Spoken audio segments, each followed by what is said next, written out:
essentially it would just go like that. Yeah. So it wouldn't. It's not a true reflection. 95% of the time, I'm going to have a bump. Yeah, or you'll have it open. Yeah, that's it. So yeah.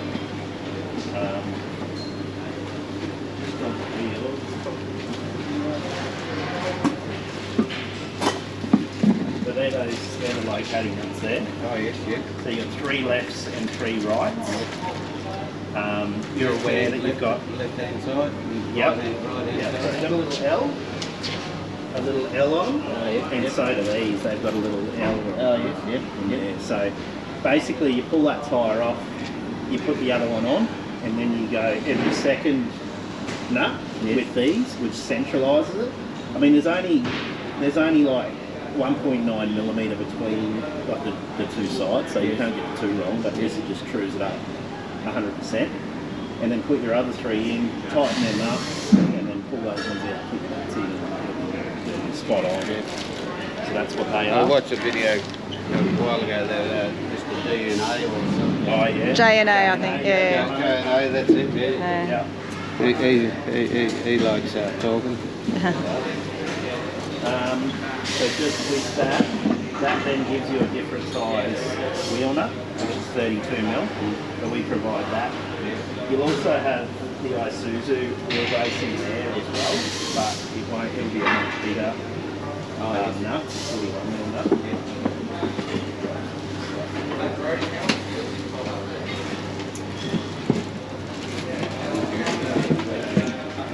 Box of goodies. Tow bar, just while we're looking in there, your tow bar comes with a 50mm ball and a 70mm ball. That's how we sell them. And then that bar is the bar that you use your jack with, which I'll show you behind your seat. And it's also a bar that you can unhook the bull bar. Oh yes, yeah. When we get to the bull bar as well. Yeah. These are just some leftovers from your seat. I think the boys did just strap the seat in there just to keep it all together. If you ever wanted to go that way, seat belts. I mean, it might be worth something to sell that to an older truck or something possibly. Just the actual the seat. Yeah, the 2-seater. Yeah, on that side. Yeah, it's the back one. I'll hang on to that. Yep. Get to that. That's the winch remote. Yeah, that's what you need to know with the alloys. Is just that little kit. Mounts on there. So to make all this work, you can see we've relocated the battery box to there. Thank you. Yep. So we put a distribution stud off where the Isuzu power feed was, and put a stud there. So technically that's positive as well. So if you want to bring a decent 24 volt up into the body somewhere, you can pull off that distribution stud as well, just so you don't have to, bank up on the battery terminal. So that's it's down in behind here. It'll be in behind here somewhere. Yeah, it'll have a little cap on it. You can pull the cap off, and it's got a nice little stud. When we do front and rear winches, we do that stud as well. We just pull off that stud and do the rear winch as well as the front winch. Now that is all bolted up in position. This here is bolted in, but we would normally bond that in as well with Sicker. I didn't do it because you can pull all that out and you can run, if you've got wiring or plumbing or anything. Once it's glued in, it's glued in. It's glued in. So I just told the boys to set it all up and just do it dry. By no means they're going to come undone or anything on the way home. It's just sitting in there. When you do pull that out to glue that in, this is welded. That's welded to that, just like stitch welds. Just fully seal that joint before you drop it down. See that joint there? Oh yeah, yep. Yeah, I see the. Yep. Yeah, just seal that with the same stuff you stick in the floor down with, just the urethane, just to fully seal it off, because it is just stitch welded. Yep. But we would generally, fully seal that off and then glue that in, and then sort of seal where you can, in and around here as well. Just any pre-sealing can be done when it's like that. will stop dust and Oh, that's water right, or whatever. Yeah. Yep, no worries. And then we would, so to vinyl that, we would cut that shape out Yep. and glue that on. That's why we countersunk them. Yep. So again, same prep as this, just give that a bit of a scuff to, and then we would glue that vinyl to that. Yep. And then you should be able to roll that vinyl all up in one piece. And roll that over that, roll that up there. Yep. You just got to roll it into it and keep it all nice and straight so you get a nice little radius curve in there. Yeah. Yep. The thinner vinyl you use, the easier that'll be to get that radius. Yep. But yeah, that's how we would generally do it. And then we just do a white with silicone in there as well, just similar colours of the floor, just tidy it all up and get the crap from gives in there. That's right. Yep. Everything has been replaced, so springs, U-bolts, bushes. We extend the brake lines, we extend the ABS lines. It is now greasable, so each bush has got a grease nipple. Yep.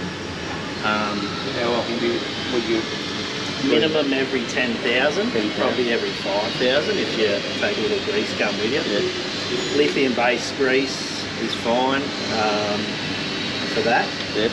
But yeah, the more you can pump them in there and keep them maintained, the longer they're going to last. That's right. It'll be, depends what you're used to. You probably will find it pretty rough driving home if you haven't driven a truck before. Like, especially because there's minimal weight, more so that you're sitting right on top of the front axle. You will feel everything. That's why I'll probably drop a bit of pressure in the tyres to give you a bit of forgiveness there in the road.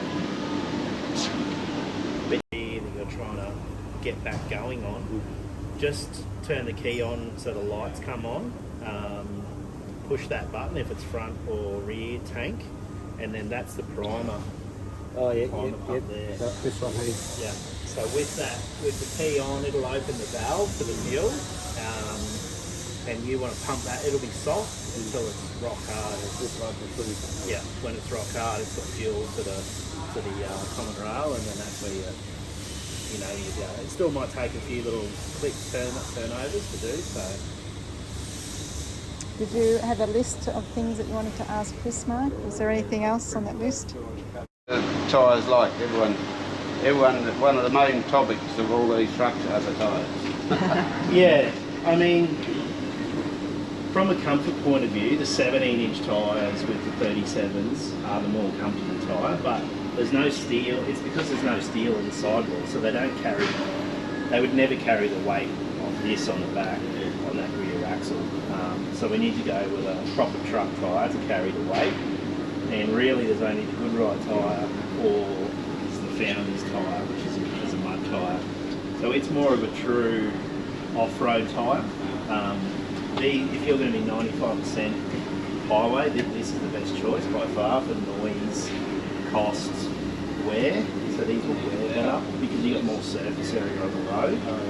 Where the Founders are a true mud tyre, less surface area, they'll wear quicker and they're twice the price. So if you're doing a lot of K's travelling, We don't do much sand but we do it a bit. What would be the... So if you run Toyo, they would say don't deflate them less than 50%. Everyone does. They're that strong they can handle that. I would recommend getting a tyre pressure monitoring system. Yeah. Yeah, if it's a little one that just screws on. Yeah. With a safety Dave or something. Yes, like that. yeah, that's what we've got That's there. what I've got in my truck. It's cheap and it just gives you a point of reference there. So before you go and hit the beach, you'll know how hot it is outside, how hot the tyres have been, and then you deflate and just watch it from there. Like if it goes crazy, just you either slow down or you put more air in the tyre is what it is. So it's the best thing you can do. It's just to watch it all the time and get to know the tyre and the temperatures and obviously the pressure. If you get a nail or something in the tyre, it'll throw an alarm Yeah. Move before it. Yes, that's right. Road pressures on there. The boys, I'll check them before you go, but the boys generally put about 70 to 80 in them. They like to keep them a bit higher rather than lower, but I might drop them down to probably 60 front rear just because you're quite light, there's going to be no load and you've got a long way to drive. It'll probably help a bit just pushing up some of those smaller bumps. But once you get this motorhome, I imagine it's probably going to turn into a 6 to 6.5 tonne beast, and it's probably going to be 4 tonne on the rear, 2.5 in the front, maybe a little bit more on the front. So you'll probably be running, probably 70 to 80 in the front, and maybe 80 to 90 in the rear on road pressures. But we can fine tune that once you've got it built, got all your weights. This is your option. So that ring in the back there is a fiberglass ring that we bonded in. When you can, I'd get that off. Rip off that as soon as you can. It should be right. But anything that any summits and hit that, it should be right. But, so that part's all done and dusted. You've got the other cab ring, which is probably that bit there. Just feeling that. It's got that flange. With the box section there, so that gets glued in the front, and it gives you that from the front of the panel. Yeah, from the front of the panel. Yes. And then that gives you the box section, which is 25mm box, and that's what the rubber goes over. Yes. So yeah, when you get to fit that, I would have the cab down. I'd probably lift the cab up, get the rubber sort of roughly in position, put the cab down, and just make sure it's all sort of centered and true, because you can actually like move it a little bit, like it's ever so slightly, but you can actually twist it into shape. And then there's once you've got it right, there's aluminium flat bar that then goes on top of that rubber that you can pop rivet down and into it. All the holes are pre-drilled and everything on it. Don't have one in the show. This side or this side? It's on the body side. So that'll be in this section here. Yeah, into this part here. I'll get you some photos. I can email you through some photos. I don't have any. Don't have any here at the minute with that cab ring. That was the seller for us. That the connection. The crawl drill. Yeah. No, for us that's a must. So yeah. We in Europe. We think about it fair bit, not knowing what people are sort of right there. But like if you want to drill through that, or drill eyelets or something as a tie down, no problem. Any of that's alum. If you wanted to drill off and mount, I think you're talking about maybe UHF. Yeah, well, that's where I think about putting one of those flexible brackets on the Yeah.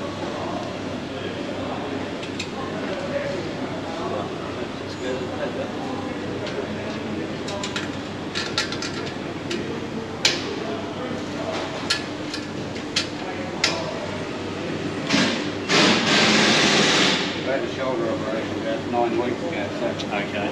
still hasn't. I went out too early and did too much. Yeah. And Keyway. Yeah. So that key goes in there and locks the power. So that's the positive side of the power. Basically, it's just so it's not wired up all the time. When you want to use the winch, you need to lock that off, and that then powers it up. And then you've got to plug in the remote from there. You can plug that in back in there. Plug that in, and then you've got in and out to suit. Sherpa do a wireless winch as well. It's just a little receiver that plugs into there, and then it's a little, I think it's $50 or something. You can buy them off Sherpa on the website. I've used them before, but you want to leave the batteries out of them. Because every time you go to use it, the batteries will go flat. And that's your engage, disengage. So you can disengage, you can pull that winch out, wrap it around the tree, or you can go in and out. If you can, disengage and pull it out, because if you wind it out, you're already putting heat into the winch. Sherpa recommends a 30-second pull in a 10-minute cool down, like a clean pull, because the thing that kills winches is heat in the motor. You know, they're just working so hard. How long was the first? 28. Yeah, that's the thing. The big thing is even when we pre-tension these, you get it outside and you hook the forklift onto it and then pre-tension it. We'll only do 30 seconds and then leave it, wait, and then pull it right in and pull off. So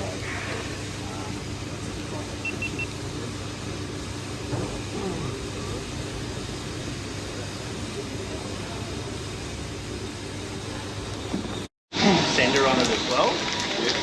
Now that is that tap there, which we use to fill and then gravity drain when it's on like a tray or something. There's no reason why you couldn't cut that anywhere and put a T where you will and run a pump up to whatever you need to get. When it's full, it'll come out that breather there. Oh yeah. And it'll pour water onto the ground. That's when you know it's full. As a pressure fill. And then depending on what you do with this, how you fill it, you know, you might want to fill it there, or you might want to pull out and gravity out of there. Yeah. Or, No, we'll think we'll fill it from up there. Yeah. Once the body fill, I'll put a filler up there. Yeah. In this part here, electronic cathode. Yeah, okay. Yeah. Stuff we'll put in there. So. Yeah. Yeah, I mean, there's no reason why you couldn't, run that tap through and back here and have a tap here, somewhere to and pressure fill there. Yeah. Just to keep all the water in the same spot. So yeah, that's the 85, that's the 170.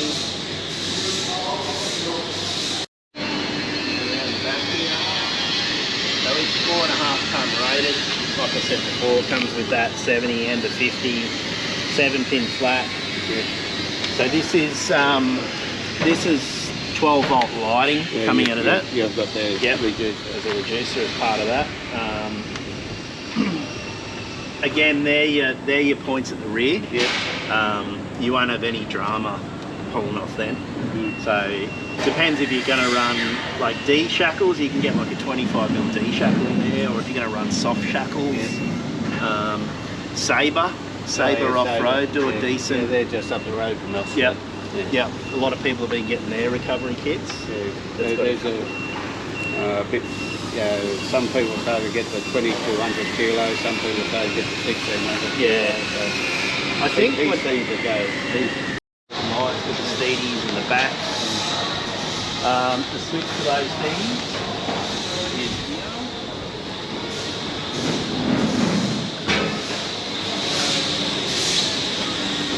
That's that one there. Oh yeah. So when it's on, that little light will come on, and then they'll be on, and then you'll, obviously you've got all your switches. What make for they? They're actually factory Isuzu switches, that we buy. Factory Isuzu ones. Yeah, they come with a special like receptacle plug at the back as well, which you wire in with special pins.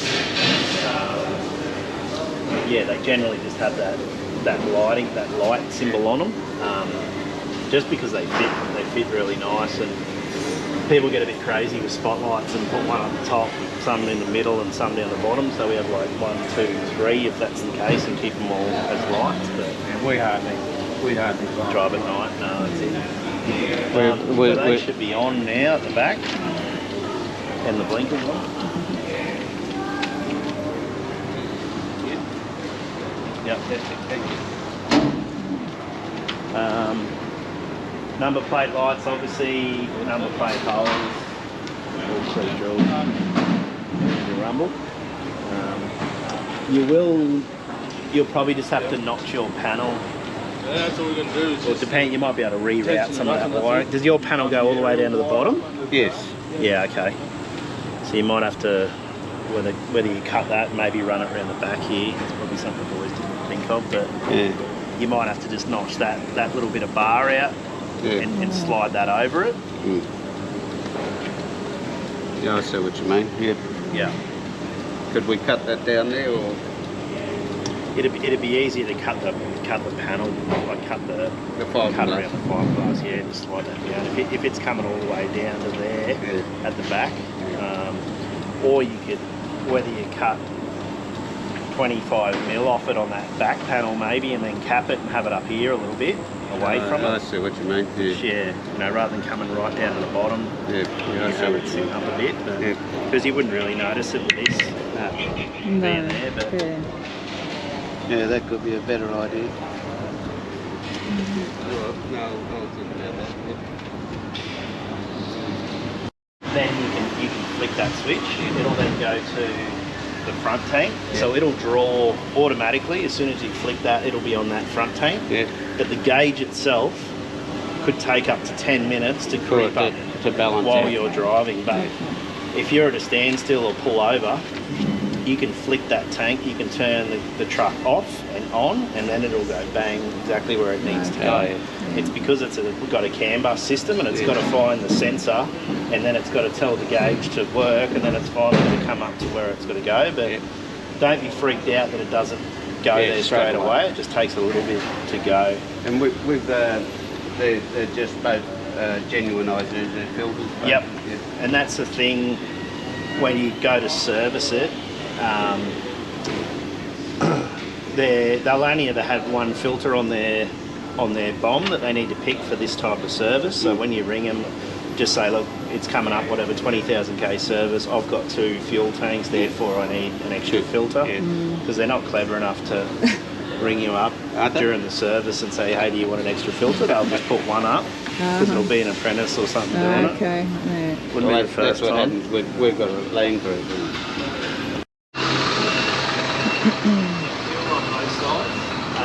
There's your little spout.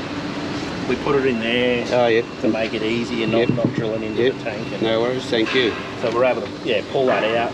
It's the bottom of that, we've 45'd it. So obviously the tip touches pretty well the bottom of the tank, but it doesn't block out. That you pick up there. The switch is that one there. So you've got front tank, rear tank. So your the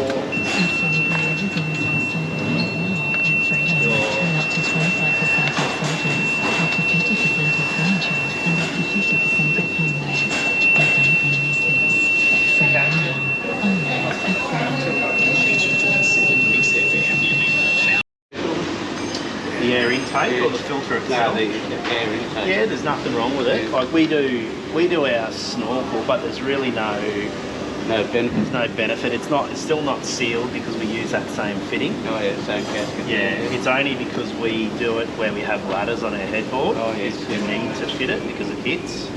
Is really the only reason, but there's nothing wrong with that setup. Obviously, they won't have an issue with warranty or anything like that.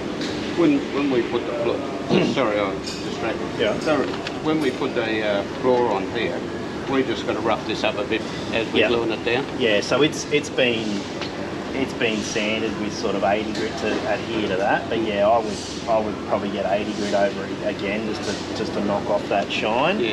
And then give it a good wax and grease remove. And then just bond it on. I mean, you could even not that you'd need to, but if you ever wanted to do a little sample of something on there, like you'll find you'll need to like chisel it to get it apart. No, I've done the test for it, You've done the test, yeah.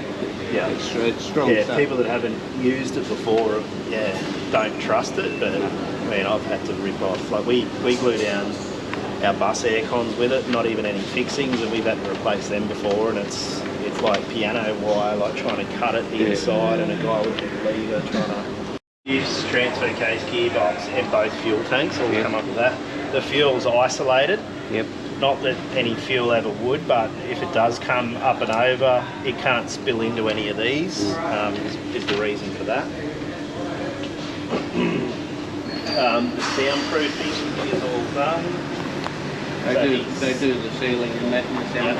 All that roof's come out, all inside the doors.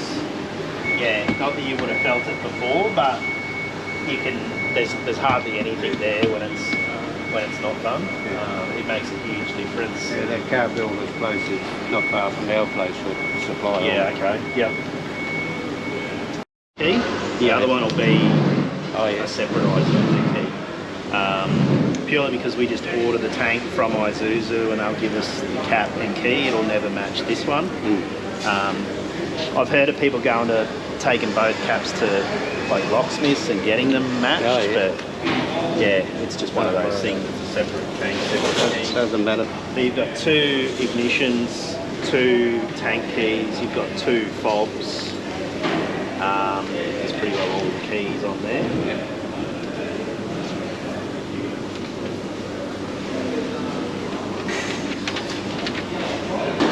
Left-hand seat is in there with the armrest. The adjustment on that. Yeah,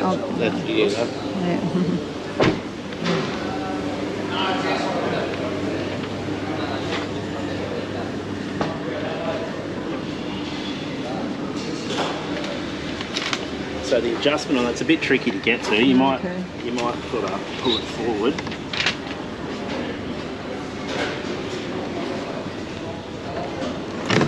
So that's it there. Okay. So it's a positive and minus. So what it is, so you've got that adjustment back and forth. Yes. This is the weight adjustment. So you want to be sitting in there and making it feel like it's holding you up. So you've still got down and you've still got up.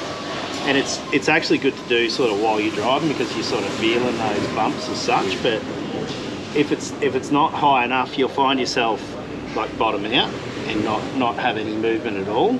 If it's too high, you'll find yourself sitting up and not having any downward movement. So there's a sweet spot there with the weight. You've got that adjustment. There is an adjustment under here too. It's a little winder. See how it just winds that down, or it winds that up. So wind it for the armrest. Yeah. Just to get that flat where you want it there. You got that in and out on the track, which is just that one there. And then you've got air lumbar, which is that little pouch in there, and then you can push that button to get rid of it. So you've got the good seat. Your one still moves. Yeah, but they said for pygmies like us, that if you put one of these on there, it's harder to reach the pedal. It's too high, yeah, that's it, yeah. So your adjustment is at the front here. It does have what I think is a weight. It's got numbers on it. I don't think it's relative or it works spot on with the weight because I wind it to my weight and it's not enough, but I'm packing a few extra kilos, so my wife tells me. You've got electric mirrors, which are these ones here. Yes. So basically left or right, left, and then you adjust that. Yes. It only adjusts the top mirror, which is the bigger one. The smaller one you can adjust manually. Yes. You've got hill start assist. Now what that is generally I would just always leave it on. You can turn it off. So it's when you come to a hill, you go clutch, brake, you'll feel pressure on that brake. You can take your foot right off the brake and go to get ready to take off. As soon as you lift your clutch, it'll want to take off. It's just like a handbrake style. It is really handy, especially off-road where you might be and then come to a stop and go, oh shit, and have a bit of a moment and realign and go. So that's that one. You can turn that off. Cruise control is that one there. You hit that and that light comes on, which is the cruise control light. You've then got the stalk there, which is set. So you basically snap that back to set it. Once it's set, you can roll that forward and to speed up, or roll it back to slow down. The trick with the cruise control is always have the exhaust brake off. This is the exhaust brake, so it's on, which is that light there. You need to have that off to make the cruise control work, because it just interferes with it. Is the exhaust? I've never used an exhaust brake. Is it good? Very handy. Yeah, it's not like a real roar, but just enough to slow you down and potentially use your gears, exhaust brake to slow up. Look, obviously you'll always need to use your brakes, but, and again, it's coming down a range just to knock that up, to hold you back a little bit with the revs of the motor. Up and down. So yep. So that's on, and then that's off. Yep. Again, four-wheel drive, like low range, first gear, coming down into a creek or something, put the exhaust brake on, it'll hold you up again. Where you don't want to put your brakes and you might slide down something. Hit the exhaust brake up, and it's just that level of restriction, I guess, in the truck. On this side, you've got all your wipers, wiper controls, and your washer bottle. That was the washer bottle there, in behind that. Four-wheel drive, we're old school hubs, so you need to get out, lock in your hubs to lock. Then you have to engage your clutch right down. There's a pressure pedal switch on the bottom of that clutch, so you need to push that right down before you hit the four-wheel drive button, which is that one there. Once you've hit that, it's engaged. You'll have a light on the dash, and then your high and low range from them. I always stop and put my foot in the clutch to engage low range as well, just because it's a force of habit and I know that it's in there all the time. When you're in low range, your ABS is disconnected, so you'll have a little ABS light come on. Don't get freaked out, it's normal. It just means that ABS is disconnected, so that's your four-wheel drive. Aircon controls are just standard. All your bits there, hot and cold, fan speed, aircon. You've got a little spot there for a fuel card or credit card. It's exactly the same cab as the two-wheel drive, so most tradie trucks or couriers will have something like that. Cigarette lighter is 24 volt. Can we put a 12 volt, 24 volt plug in it, and we'll just go to 12 volt? You can put a USB, like a SIG, as long as you got SIG to USB and it outputs amps and it does accept 24 volt, that's fine. You can put a phone charger in it. The hill start assist is something that you can adjust. To be honest, I've never played around with it because I've always just left it at the factory setting, which is what that switch does. That resets it back to the factory. It's been fine. The manual shows a bit on that. Like I said, I don't know a lot about this head unit. I've never played around with it. Does that come with navigation, or you have to pay extra? Not 100% sure, to be honest. Time will tell. Have a look. No one Isuzu, I reckon it's probably something you're going to pay for. Because it was in the past.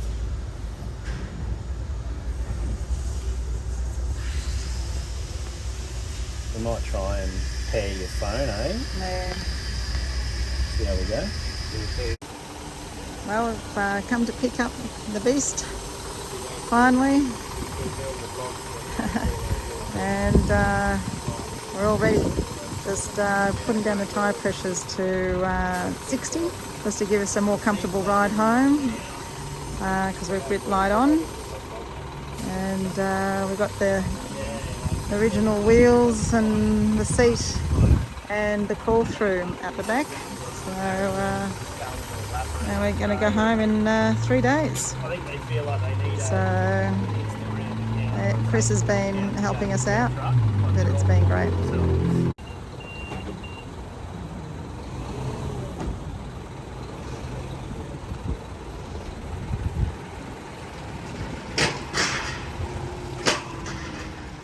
There it comes. We're out of the yard and it's all up to us. Yeah.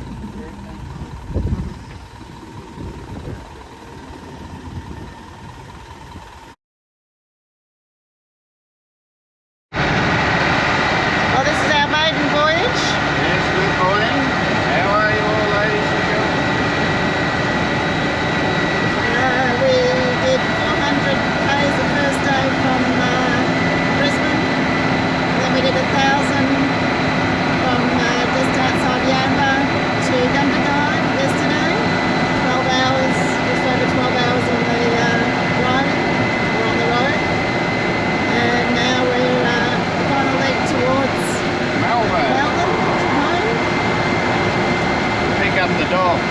500 Ks.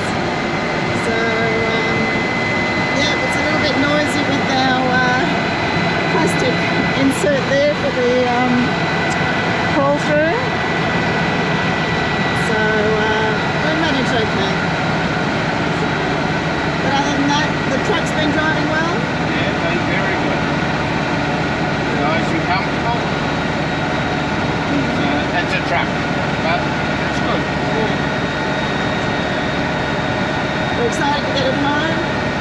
And excited to get home and start our part.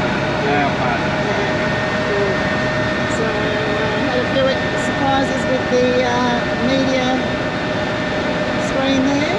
So we've got to learn to drive that. And other than that, it's been going well. Fuel economy, 19.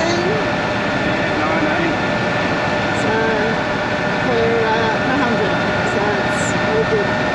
Anybody want to buy some wheels?